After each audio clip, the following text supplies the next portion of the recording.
Ira, dined mo ng ibang artist sa Vancouver. Si Daniel Padilla lang daw ang pumansin.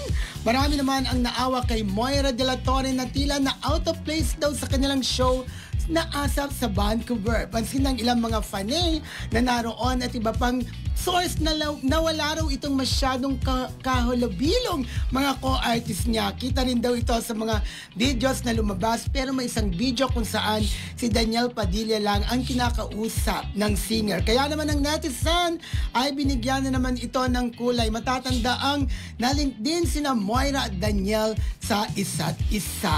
Oh, Okay. di ba? Oo, Napansin ko nga, Mildred, alam mo yung ano? Ha? Oo. Oo.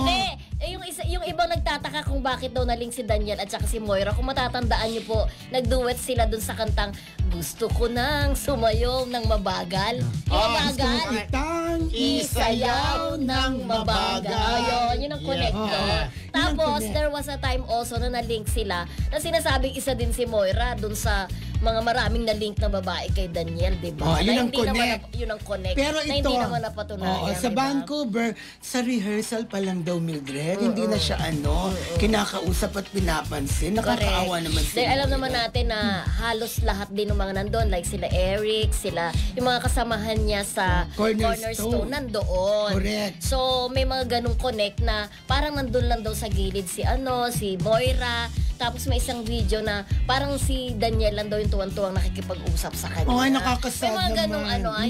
hindi po namin sinasabi. Siyempre, hindi naman natin nababantayan yung mga pagkakataong nag-uusap sila, di ba? May mga videos lang siguro na lumalabas na gano'n. Pero siguro kung ganito ang awkward nangyayari, siguro. Oo. dapat siguro si Moira kung nakaalitan man o hindi nakaalitan na hindi sila nagpapansin, siya na mismo ang lumapit at lapitan niya isa't isa ang mga ito. Pero minsan kasi minsan kasi pag hindi ka na pinapansin, pero ang hirap